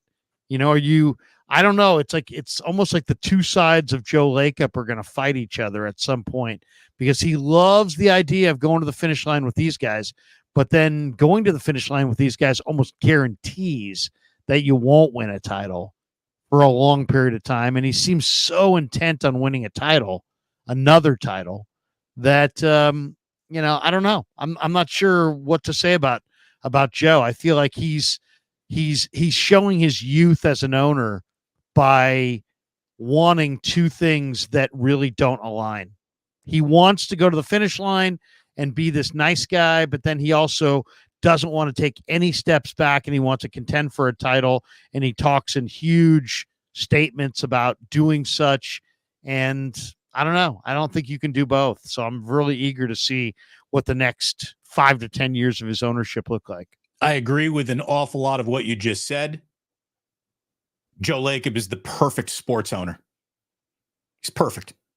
He wants to win more than guys on his own team do. Like, this is exactly who you want owning a team. The guy who wants perpetual success. I mean, look at some other owners. Look at who owns the Giants right now. Do you think perpetual success is even something that they take a sip of? No, nothing. Like, I like an owner with impossible to meet standards more than I like an owner that is devoid of any standards to even compete with. So I think Lacob's pretty damn good. I do. Pretty damn good, yes. As far as the Giants owners, too, you bought the team in 1992 for $100 million. It's currently estimated to be worth $3.8 billion. And yet you have your fans arguing that not signing Blake Snell, Cody Bellinger, and other big-time guys is a prudent decision.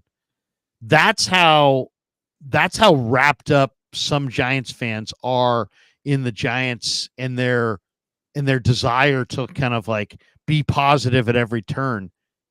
$100 million, it's worth $3.8 billion, and you're apologizing for the owners pocketing $420 million of revenue last year. and not spending it, not reinvesting it into the club.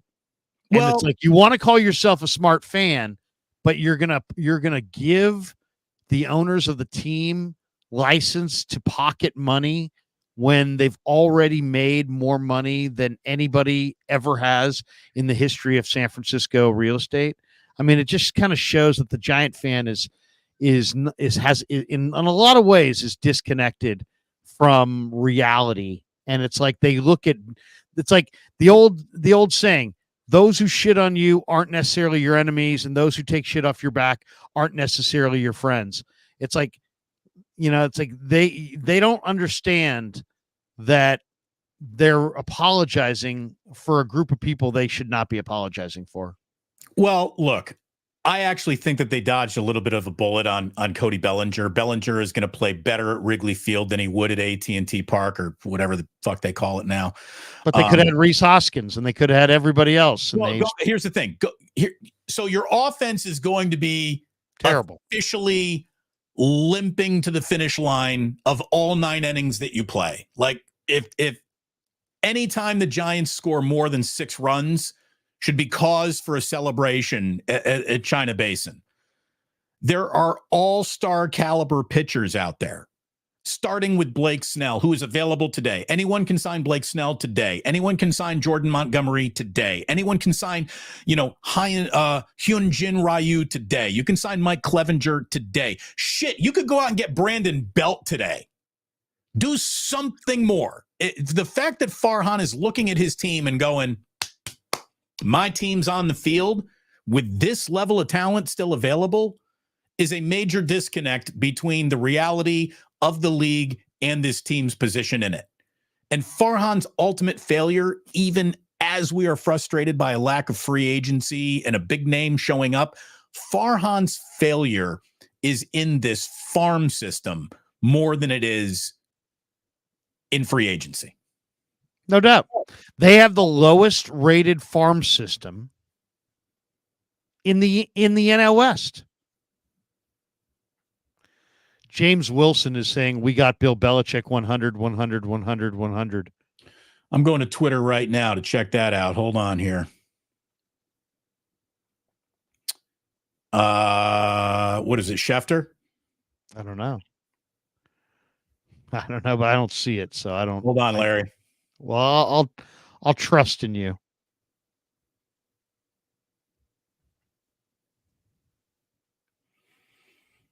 Adam Schefter has not tweeted anything in the last 2 hours. Last thing Adam Schefter tweeted was Bengals head coach Zach Taylor talking about franchising T. Higgins. So, yeah. Who's got it? Who says that they have it? James Wilson. We got Bill Belichick 100, 100, 100. Who's James? I don't know. He's probably on your side. No, I'm just joking. I'm just joking. He's not. He's officially yours, Larry. He's officially mine. Wait a second. We have a Copenhagen interpretation. Ban him, Larry. He's trolling. But Kittle Karn 88. Is that worth a ban? Is that Adam worth a ban? Schefter just announced. What did he announce it on TV? Hold on a second. Hold on. We certainly can't wrap up the show until we know what is going on here. And I have one point to make on the combine too that I still have to make. Oh, but I tell you what, Larry, while you make that point, let me do a little research here. Yeah, go ahead. Okay, so I'll be watching the combine, right? And I'm doing a video later today on the guys at the combine to watch for, right? So you know me, I'm all about the combine, and I will watch it. But here is, if you look at the top 40 times in the history of the combine from wide receivers, let me list you the fastest wide receivers in the history of the combine. John Ross is the very fastest. He ran 4.22 in 2017. Henry Ruggs, 4.27. Now he's incarcerated, but Henry Ruggs. Marquise Goodwin, 4.27, 2013. Tyquan Thornton, 2022, 4.28. And then I'll just run the names for the rest of them. J.J. Nelson, Jacoby Ford, Darius Hayward-Bay. More names than touchdowns. Darius Hayward-Bay's got more names than catches. I mean, the guy, it was like he had one hand instead of three. He's three names, but only looked like he could have one hand. Velus Jones Jr., Paris Campbell, Andy Isabella, Curtis Samuel, Calvin Austin III, Will Fuller, Trey Palmer, Danny Gray, ran 4.33 in 2022. McCole Hardman, DK Metcalf, who's good, Philip Dorsett, Brandon Cooks, Mike Wallace, Bo Melton, DJ Chark, John Brown. You got a whole bunch of never wers, never has Ryan been, Swope. never wers. You got a whole bunch of track stars who masqueraded as football players. Of the 25 wide receivers listed above, we can safely say that 16 of them are either busts or trending towards being busts, or it's maybe a little too early to tell. The lesson is don't get caught up in the 40 times. The best wide receiver in the league a couple of years ago was Cooper Kupp. He ran 4.62. The 40s are what everybody watches, and it's easy to be like, wow, these guys burned up the track. But outside of DK Metcalf, of all the receivers that I just listed, they've combined for 5 Pro Bowl appearances. Two for DK Metcalf, one for McCole Hardman, one for Mike Wallace, one for DJ Chark.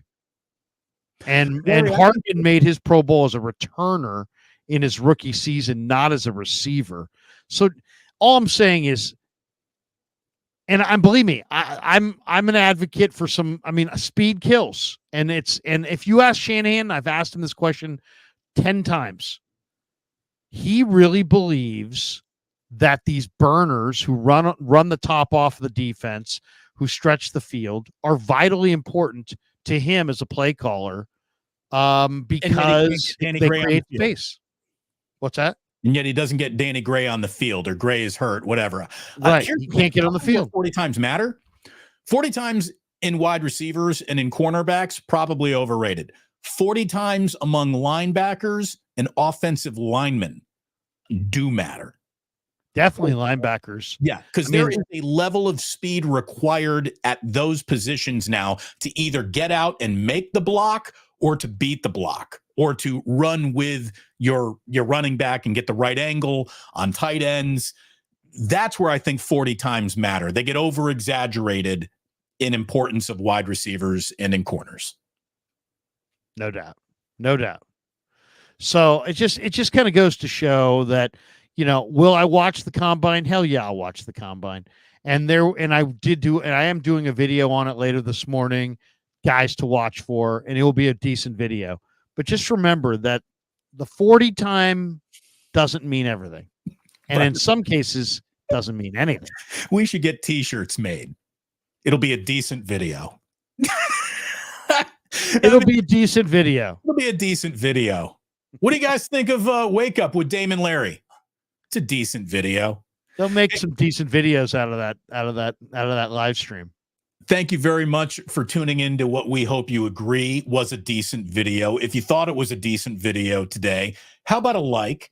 You could take it either one step further with a subscribe. You can take it many steps further by becoming a member of either channel, or both, to support what Larry and I are doing. But a like and subscribe.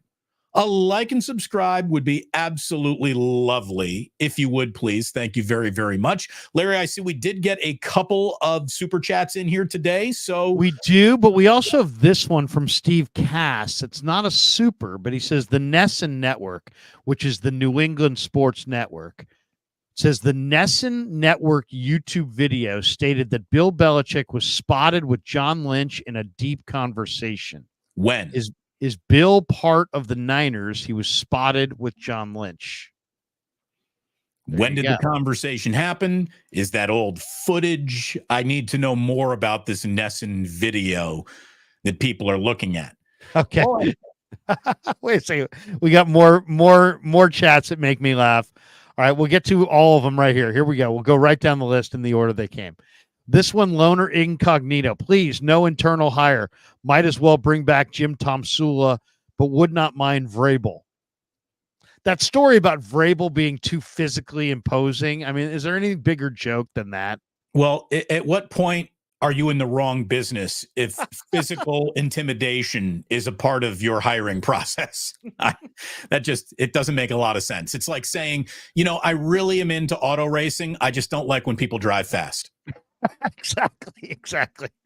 That's funny. All right, we got this one from Blood Moon. Bryce Huff would be the one splash move. Better than Brian Burns, less pricey. Steelers released a center. Any interest there? We need a solid nickel. There you go. Faithful to the Bay. I like Bryce Huff. I agree with that one. Bryce Huff would be one of my. He would be a great outside rusher next to Nick Bosa. Vernon Freeman. 49ers need a defensive coordinator. Kyle won't second guess in game situations. Maybe Kyle will pull a full mastermind and decide to name himself defensive coordinator.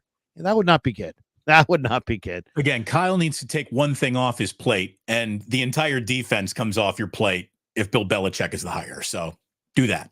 Yeah, seriously. Here's the other thing, and I've been saying it. I don't know if you've been saying it. I know I've been saying it for a couple of years now, and when I have said it, 49er people have literally reached out to me saying, I wish you wouldn't say that. But I think Kyle Shanahan needs not just a great defensive coordinator where he doesn't have to worry at all about the defense. I think he would really benefit from having a Belichick-like guy on the sideline to be able to kind of better manage some of the in-game decision-making that he has, I don't know if you want to say struggled with, if you want to say has had hit and miss success with, but I think Belichick would help them twofold. He would take Kyle completely out of the defensive meeting room, but he would also have another guy that he really, really trusted that he could consult with on the headsets in the middle of games on how to manage some of the biggest games. I think it would matter. I think it would make an impact. This is me saying that Kyle needs a run the ball coach. You just need somebody to look at him in the game sometimes and just say, hey, Kyle, just run the ball. And yeah, Bill Belichick would be that. I look at him. He's a wartime consigliere. You can go full Godfather. I like to go Fraggle Rock here. He's the trash heap. He's the oracle that every Fraggle gets to go to for all their best advice. At one point in time, even though he's the defensive coach, Bill Belichick and Brock Purdy are going to go out to lunch together. How great will that be for Brock Purdy? Just to have, hey, you need a Jedi? Would you like Obi-Wan Kenobi? Is Bill Belichick Yoda? Yeah, you get Yoda. Yoda's even better than Obi-Wan Kenobi. I mean, they both wear hoodies. There you go. Good night, everybody. Sports don't build character, they reveal it. No, that's great. Kevin Wood, who's been a member on my channel for 2 months. It doesn't have to be $1 billion league. Just take USL framework and put the NFL brand in there. Use it to test new rules, new streaming ideas, etc. This would be something that you'd think that if the league was looking to offer, like, hey, Netflix, you want to be involved in this? Hey, you know who I'd offer to? More than just Thursday night? Who? I know you didn't see this bowl game, but if you went back and watched the Toledo bowl game, one of the most genius things I think I've seen this year was Barstool's broadcast was exactly what this needs. That's exactly what that league needs. A Barstool-like broadcast, but with backup players. Just guys being dudes? Just guys being dudes, having fun. Make it entertaining. Make the broadcast entertaining. And try to aim your broadcast towards younger fans. Because younger fans are not watching baseball. James Wilson, Larry, this is the one that made me laugh. I was asking someone in the chat. We said that we got Bill. Please don't ban me, brother. You're not banned, James. You're okay. James, you're not banned. You're not banned. I saw one guy admit, he's like, yeah, I just got tired of the baseball talk. I was looking to spice things up. Fair enough. It worked. Fair enough. We got very excited there for a second. We did. Greg Argisi. Love it if Steve Young could be the OC. No one better. Too much money in the bank. He's got too much money. The hours are too ugly. All right. I'll tell you, Steve Young and Steve Kerr remind me of each other when I just think of some of the greatest communicators in sports. I mean, Steve Young is one of the ultimate communicators. The message sent, the message received, it's spot on. He's so good. He's so good at what he does. And it would be great to see him involved in a way that just wasn't punditry. I think Steve Young has an awful lot to offer no matter what group he would step into. He's that elite of a human. No question. And some of the things that he shared about his conversations with Brock Purdy, I know Brock has benefited. I absolutely know that Brock has. Every time I talk to Steve Young, I feel like, wow, I've really learned something about the game, even if it's just nuanced about a point about people. It has nothing to do with the game. It's like he's just so cerebral on such a regular guy level. You know what I mean? That it's just, you do gain a lot of perspective. I loved his line of Super Bowls aren't won, they're taken from bloody hands. And it's like, you know what? Damn, if that wasn't true. We should, by the way, maybe we should, instead of calling it Wake Up with Damon and Larry, it should be Bloody Hands with Damon and Larry. Ripped from bloody hands. Bloody Hand Show. We took the ratings of the morning and we ripped them away from everybody else with bloody hands. All right. James Wilson says, love the OG Krug show. Fire, like, and sub up. Now James is trying to throw money at a problem. James, it's okay. You don't have to super chat us. We're not on the verge of dumping you. If you do that again, you're out. No. Next year, says Larry, what is your opinion on the quarterback situation? What quarterback situation? Yeah, you have. I like Brock Purdy. How about this? For the first time in a long time, there isn't a quarterback situation. How great is that? I love it. Seriously. I'll say this. Here's my opinion on the quarterback situation. I'll be doing a mock draft on this. But I really believe that the Niners are going to keep either Darnold or Brandon Allen, but not both. It's probably going to be Brandon Allen. And so that means you got to have a third quarterback. I love Joe Milton from Tennessee. I just think he's so big, so strong. I mean, this guy can throw the ball 90 yards in the air.